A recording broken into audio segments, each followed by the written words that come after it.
हिंदी में यूपीएससी की तैयारी से संबंधित प्रोग्राम्स को देखने के लिए सब्सक्राइब करें स्टडी IQIAS हिंदी। आज जब मैं इस वीडियो को रिकॉर्ड करने आ रहा था तो एक गाना मैं सुन रहा था, रास्पुतिन, बोनी एम का गाना है। और जब छोटे थे तो बहुत सुना करते थे, लेकिन आजकल रील्स में बड़ा वायरल हो रहा है, आप सबको पता है क्यों। खैर, जब मैं रास्पुतिन गाने को सुन रहा था, उसके लिरिक्स पे ध्यान दे रहा था, तो यूं तो वो जो रशियन रिवॉल्यूशन की बात होती है, जार निकोलस सेकंड की बात होती है, उसकी वाइफ की बात होती है और रास्पुतिन की बात होती है, जो हम वर्ल्ड हिस्ट्री में पढ़ते हैं, वो तो ध्यान आ ही रही थी। पर मुझे एक और व्यक्ति की शक्ल ध्यान आ रही थी। निश्चित तौर पे अगर मैं उसका नाम न भी लूं तो आप कमेंट बॉक्स में निश्चित तौर पे उनका नाम लिख देंगे। वो व्यक्ति विश्व के सबसे बड़े जो अर्थव्यवस्था है उसके हेड हैं, उसके राष्ट्रपति हैं। और उन्होंने 28 फरवरी को, उस दिन मेरी मैरिज एनिवर्सरी थी, और मुझे बड़ा अफसोस हो रहा है कि उस दिन एक ऐसे युद्ध को उन्होंने शुरू किया जिसके बाद उनका तो कुछ होना नहीं था, लेकिन हुआ किसका? जो बाकी जितने भी देश थे, जितने भी अर्थव्यवस्थाएं थी, वो गिरने लगी, डूबने लगी। लेकिन आज हम देखेंगे, बात करेंगे कि ये जो युद्ध हुआ, यानी कि ईरान बनाम यूएसए का जो युद्ध है, बेसिकली यूएसए ने ट्रिगर किया, उससे वास्तविक रूप में विजेता कौन निकल के आया है। मतलब निश्चित तौर पे जो देश अभी भी आर्थिक रूप से मजबूत है या उसका कुछ ना कुछ फायदा हो रहा है, हम उसको विजेता कह सकते हैं। तो आज हम डिस्कस करेंगे कि दरअसल जो हम कहते हैं कि यहाँ कुम्हड़वतिया कोई ना ही, तो यहाँ पे कौन कुम्हड़वतिया है, कौन नहीं है, इस पे हम विस्तार से बात करेंगे। और वास्तविकता में नुकसान किसको हुआ और उस नुकसान की भरपाई कैसे होगी, हम इस पे विस्तार से बात करेंगे, डिटेल में बात करेंगे। तो अंत तक देखिएगा। और बहुत सारे नए पहलुओं को भी मैंने इस स्लाइड में जोड़ा है, तो कोशिश करेंगे कुछ नए एंगल्स पे, डायमेंशंस पे भी बात की जाए। तो अमेरिका ईरान युद्ध की अगर हम बात करें तो वैश्विक अर्थव्यवस्था पे इसका प्रहार और भारत के लिए क्या चुनौतियां हैं, बेसिकली इस दिशा में हम आगे बढ़ते हुए बहुत से बिंदुओं पे बात करेंगे। ठीक है, ये मेरा टेलीग्राम है, इधर इंस्टाग्राम है, और टेलीग्राम पे आप स्कैन करके जुड़ जाइए। ये PDF आपको यहीं पे प्राप्त होगा। यहाँ पे आज मैंने गवर्नेंस की अपने PDF को भी शेयर किया है, तो आपको समय समय पे अपनी नोट्स भी शेयर करता रहूंगा। ये PDF भी आपको यहीं पे प्राप्त हो जाएगा। चलिए आ जाते हैं। हम सबको पता है 28 फरवरी 2026 को अमेरिका इजराइल ने मिलकर ईरान पे हमला किया था। 4 मार्च को ईरान ने स्ट्रेट ऑफ हॉर्मुज बंद कर दिया था। अब देखिए, 33 किलोमीटर चौड़ा मार्ग ही है जो स्ट्रेट ऑफ हॉर्मुज है। स्ट्रेट ऑफ हॉर्मुज पे डेडिकेटेड वीडियो भी मैंने बनाया हुआ है पहले से। ठीक है, खैर, तो विश्व का लगभग 20% जो तेल है वो इसी रास्ते से आता है। लगभग 2 करोड़ बैरल प्रतिदिन इस रास्ते से गुजरता है। इसके बंद होने से एक चीज तो क्लियर है कि बहुत सारे देशों में ईंधन की जो इश्यूज शुरू हुए हैं भारत को लेते हुए। यस, ये सीरियस बात है। बहुत सारे देशों में तो एक प्रकार से इमरजेंसी लग गई है, और भारत के प्रधानमंत्री जी ने भी कहा है कि हमको लॉकडाउन या इस प्रकार की सिचुएशन के लिए रेडी रहना चाहिए, और हमारे पास भी जो ईंधन क्षमता है वो बहुत कम अब रह गई है ना। तो इंटरनेशनल एनर्जी एजेंसी जो है, उसका कहना है कि ये इतिहास की सबसे बड़ी ऊर्जा सुरक्षा चुनौती है, और विश्व इससे कैसे लड़ेगा भगवान जाने, लेकिन हम इस पर थोड़ा सा डिस्कशन तो कर ही सकते हैं। अब चलिए, क्या था कि युद्ध से पहले अगर देखा जाए, जो क्रूड ऑयल की हम लोग बात करते हैं, तो जो तेल बाजार है उसकी बात करें, तो लगभग $70 प्रति बैरल उसका रेट था, जो इस समय हो गया है लगभग $120 प्रति बैरल। और लोगों का मानना है कि ये $170 प्रति बैरल तक बड़े आराम से जा सकता है, विशेषज्ञों का ये मानना है। तो ये दिक्कत किसके लिए? एक तो जो तेल बेच रहे हैं उनके लिए तो है ही, वो तो पूरे फंसे हुए बेचारे यहाँ पे। दिक्कत उनके लिए भी है जिनके देश में ऊर्जा सुरक्षा की जो जिन है वो पैदा हो चुका है कि कैसे मैनेज किया जाएगा।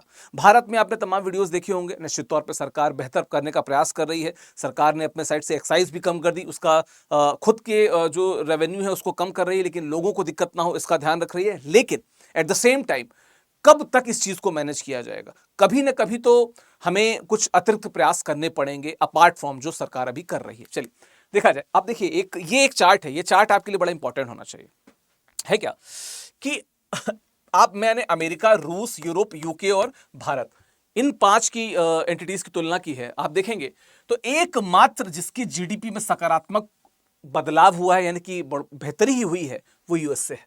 तो इसका मतलब इस युद्ध से सीधे सीधे किसको फायदा हो रहा है? निश्चित तौर पे अमेरिका को, है ना। उनकी मुद्रास्फीति को भी देखेंगे तो उनके कंट्रोल वे में चल रही है, तो निश्चित तौर पे वो विजेता तो हैं ही, है ना। हाँ, ये जरूर है कि वहां पे शेयर मार्केट्स का हाल थोड़ा सा बुरा है, पर एक देश के तौर पे जो उनकी इकोनॉमी बूस्ट हो रही है वो तो हो रही है।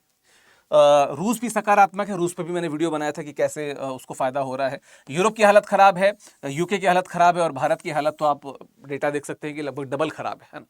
अब भारत में मुद्रास्फीति भी बढ़ रही है, इन्फ्लेशन भी बढ़ रहा है और निश्चित तौर पे भारत इन सभी जितने भी एंटिटीज की बात की, देशों की बात की, समूह की बात की, सबसे नुकसान इन 5 की अगर बात करें, हम पाकिस्तान से क्यों बात करें, बांग्लादेश की बात क्यों करें, हम तो उन बड़े जो जायंट्स उनसे बात करेंगे, कंपैरिजन करेंगे और उनसे कंपैरिजन में क्या है कि हम निश्चित तौर पे थोड़ी कमजोर स्थिति में है। और ऐसा नहीं कि इसमें भारत की कोई गलती, हमने तो कुछ किया भी नहीं ना। ये तो वो जियोपॉलिटिक्स है जिसको एक रासपुतिन जैसा जहरीला व्यक्ति पूरे दुनिया में नकारात्मकता फैला रहा है, कुछ भी उसका मन करता है, जिस दिन उसका मूड किसी अलग दिशा में स्विंग करता है वो उधर चला जाता है, कुछ भी करता है, कुछ भी बोलता है। I have seen a video recently जहां पे वो एक देश के राष्ट्रपति को या हेड को शायद संबोधित कर रहा था और अजीब प्रकार से युवा बोलते हुए उसको डिस्क्रेडिट भी कर रहा था। तो वो करता रहता है, लेकिन उसका जब असर भारत पे पड़ता है तो हमें तो सोचना पड़ेगा ना। और निश्चित तौर पे सरकार इसको लेके सीरियस ही होगी। आगे बढ़ते हैं।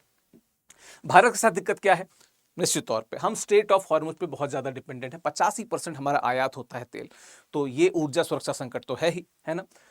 बात की जाए तो रुपए का, अब रुपए आज जब मैं बात कर रहा हूं तो 94 को भी क्रॉस कर चुका है, यानी कि 94। जबकि मैं आपको कल मैंने जो वीडियो किया था उस वीडियो पे मैंने बताया था कि किस प्रकार से आरबीआई ने लगभग 150 अरब डॉलर के आसपास इन्वेस्ट किया कि रुपए को मजबूत किया जाए, पर नहीं कर पा रहा है क्योंकि वैश्विक स्तर पे जो दिक्कतें आ रही हैं, रुपया वहां पे मजबूत नहीं हो पाएगा। तो एक वो दिक्कत है हमारे पास में, ठीक है। हमारा जो चालू घाटा है, बढ़ता जो चालू घाटा है वो लगातार बढ़ता जा रहा है देश का, ठीक है। और मतलब बेसिकली करंट अकाउंट डेफिसिट की बात कर रहे हैं। रिजर्व बैंक ऑफ इंडिया एक डायलेमा में है, हम उस डायलेमा को अभी डिस्कस भी करेंगे कि क्या दिक्कत है, क्या दुविधा है, क्या करें। उनके पास एक तरफ कुआं है, एक तरफ खाई है वाली बात है। रणनीतिक स्वायत्तता की परीक्षा है इस समय। अगर भारत बहुत ही बुद्धिमत्ता के साथ काम करे तो चीजें शायद बेहतर हो सकती हैं। मैं मानता हूं इस बात को, जो सीनियर अधिकारी हैं या जो नेता हैं वो लोग इस दिशा में जरूर सोच रहे होंगे, है ना। चलिए आगे बढ़ते हैं। भारत की, अब मैंने बताया था कि लगभग 88% कच्चा तेल आयात करता है, और मतलब इन मेजर टर्म देखा जाए तो 85% ऑन एन एवरेज, ठीक है। लगभग 42 लाख बैरल प्रतिदिन आयात करता है। 50% इसका जो है वो मध्य पूर्व से आता है, तो यानी कि हॉर्मुज पे 50% निर्भरता है, वहां पे तो दिक्कत आएगी ही आएगी। और अगर देखा जाए तो स्ट्रेटेजिक पेट्रोलियम रिजर्व भारत के पास में सिर्फ 9.5 दिन का बचा हुआ है जब मैं इस वीडियो को रिकॉर्ड कर रहा हूं। और जो इंटरनेशनल क्या कहते हैं एनर्जी एजेंसी है, उसका मानना है कि हमारे पास कम से कम 90 दिन का होना चाहिए। तो हम उस मानक से तो बहुत पीछे हैं, बहुत कमजोर है, ठीक है। चलिए, रुपए के ऐतिहासिक पतन पे कल मैंने एक वीडियो बनाया था, कल के वीडियो को जाके जरूर देखिए। मेरी प्लेलिस्ट में जाके देख सकते हैं, स्टडी आईक्यू की वीडियो सेक्शन में जाके देख सकते हैं, ठीक है। आ जाते हैं आगे, चालू खाते पे आते हैं, यानी कि चालू खाते घाटे पे आते हैं, यानी कि करंट अकाउंट जो डेफिसिट है इस पे आ जाते हैं। तो कल मैंने इस पे बात की थी कि क्या 1991 का दौर लौट रहा है। थोड़ा सा फैक्चुअल डेटा पे आ जाए तो 1990-91 में भी खाड़ी युद्ध हुए थे, तेल महंगा हुआ था, विदेशी मुद्रा भंडार भारत का सिकुड़ा था, हमको सोना गिरवी रखना पड़ा था। लेकिन इस समय हमारा जो विदेशी मुद्रा भंडार है वो ठीक ठाक है। लेकिन कल मैंने उसकी भी पड़ताल की थी कि ऐसा नहीं है कि हम एकदम निश्चिंत रहें, हमें उस दिशा में भी सोचना पड़ेगा, क्योंकि रुपए को मजबूत करते करते हमारा जो विदेशी मुद्रा भंडार है वो थोड़ा सा कमजोर हुआ भी है, ठीक है। हर दिन देखा जाए तो लगभग $10 प्रति बैरल की वृद्धि हो रही है। ये कहां पे जा रही है? हमारा जो आयात खर्चा है उस पर जुड़ रहा है ना, ठीक है। तो निश्चित तौर पर हमारे जीडीपी में जो भार है उसको ये बढ़ा रहा है ना। और अगर आप देखें, ये अगर टाइम के साथ अगर ये और ज्यादा बढ़ता गया तो एक देश के तौर पे हमारे जीडीपी बहुत ज्यादा भार हो जाएगा। हम ऑलरेडी देनदारियों से परेशान हैं, ये चीजें और हमें नुकसान पहुंचा सकती हैं। यहां से बात करते हैं आरबीआई की जो दुविधा है उसकी अग्नि परीक्षा क्या है, कि जो स्टैगफ्लेशन का जाल है, स्टैगफ्लेशन को समझ लीजिए, ठीक है।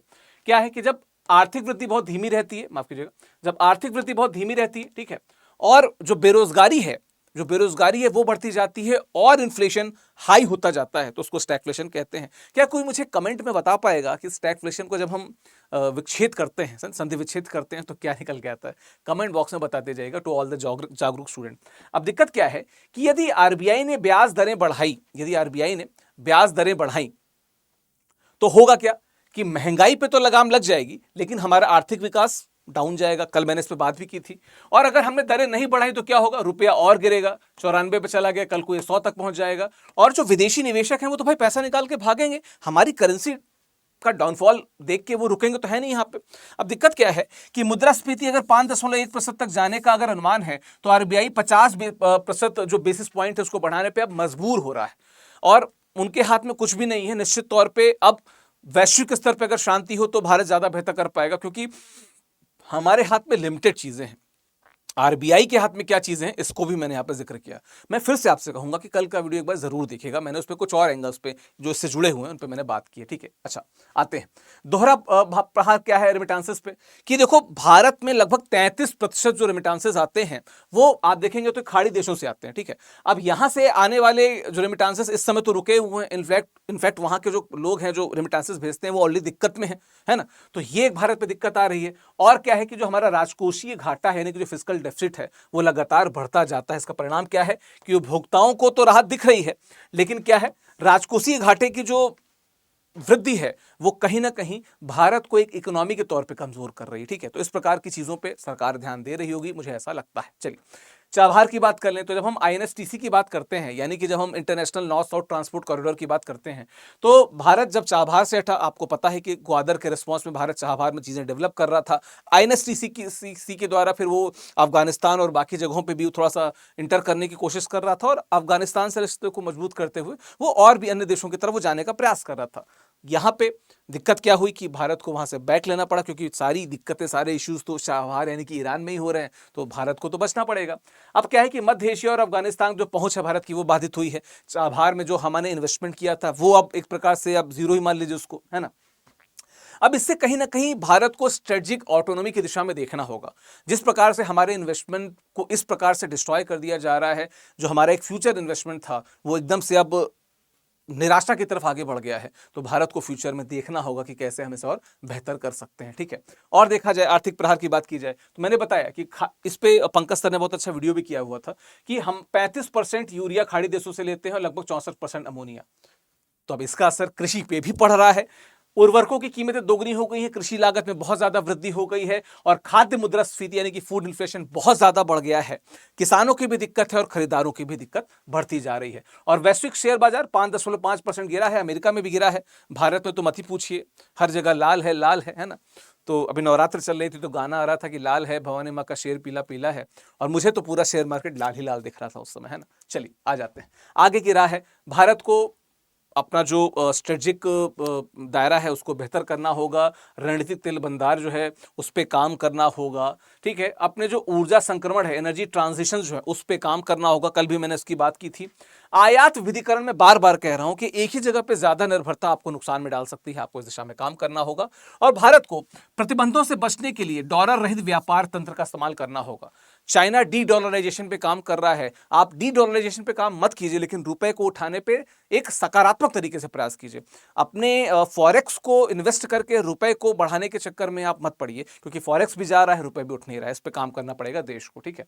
चलिए, तो ये सिलेबस से कैसे जुड़ता है मैंने इसमें दे दिया है, तो कोई भी स्टूडेंट अगर देखना चाहे कि किस किस का पार्ट है, जैसे जीएस पेपर 2 का पार्ट है, या जीएस पेपर 3 में क्या चीज़ है, ऊर्जा सुरक्षा, रणनीतिक भंडार, चालू खाता घाटा, भुगतान संतुलन, है ना। इसी प्रकार से यहाँ पे आईईए क्या है, डब्ल्यूईएफ क्या है, ओईसीडी क्या है, इन सबको आप जोड़ के देख सकते हैं, और इन एंगल से जुड़ के ये आपके प्रश्न में आ सकता है, ठीक है। अभ्यास के लिए कुछ प्रश्न मैंने दे दिए हैं, क्योंकि कल कुछ बच्चों ने कहा कि सर मुख्य परीक्षा के लिए भी दे दिया कीजिए, क्योंकि प्रीलिम्स के लिए तो हमें बहुत कुछ मिल जाता है, तो मैंने मुख्य परीक्षा के लिए भी कुछ प्रश्न जोड़ दिए हैं। आप इसको उत्तर देके मुझे टेलीग्राम पे, मेरे ईमेल आईडी पे आप मुझे भेज सकते हैं, ठीक है। और इस विषय पे अपनी राय देती जाइएगा, क्या लग रहा है कि ये जो अमेरिका ने किया, कि मतलब लड़ाई भी उसी ने छेड़ी, फायदा भी उसी को हो रहा है, पूरा विश्व जो है भुगत रहा है, इसका अंत किधर हो, और भारत को स्ट्रेटेजिकली किस दिशा में जाना चाहिए, आपके सभी कमेंट्स का मैं इंतजार करता हूं। चलिए, एक चीज और है जिसके बारे में बताना चाहता हूं कि स्टडी आईक्यू में सफलता महोत्सव चल रही है, यानी कि 200 प्लस जो सिलेक्शन स्टडी आईक्यू ने दिए वो आप सबके साथ साझा करना चाहता है खुशी। तो 60% डिस्काउंट के साथ में डबल वैलिडिटी भी जुड़ गई है अब। तो आप चाहे हमारे प्रतिज्ञा बैच से जुड़े, निर्माण बैच से जुड़े, या जुड़े आप हमारे ऑप्शनल कोर्सेज से, जैसे मैं हिंदी साहित्य पढ़ाता हूं, तो हिंदी साहित्य से अगर जुड़ना चाहें तो भी आपको 60% का डिस्काउंट और डबल वैलिडिटी मिलेगी कोर्स पे। मेरा कोड फ्लैश कर रहा है विकास लाइव, यहाँ पे लिखा भी हुआ है, आप इस कोड का प्रयोग कीजिए और मैक्सिमम डिस्काउंट प्राप्त कर सकते हैं। ये पीडीएफ कहाँ प्राप्त कर सकते हैं? मेरे टेलीग्राम पे सर्च कीजिए टारगेट यूपीएससी बाय विकास सिंह, या स्कैन करके सीधे जुड़ जाइए, यहीं पे पीडीएफ प्राप्त होगा। अगर आप मुझसे इंडिविजुअली अलग प्रकार से भी बात करना चाहते हैं तो this is my Instagram ID, even you can join me there. चलिए, इस विषय पे अपनी राय जरूर देते जाइएगा। मैंने कोशिश की कि यूपीएससी के कुछ अन्य एंगल्स को कवर किया जाए, कुछ और एंगल्स पर मैं ऑलरेडी बात कर चुका हूँ। आपकी रायों का इंतजार करूंगा, आपके जो कमेंट्स हैं। थैंक यू सो मच, धन्यवाद।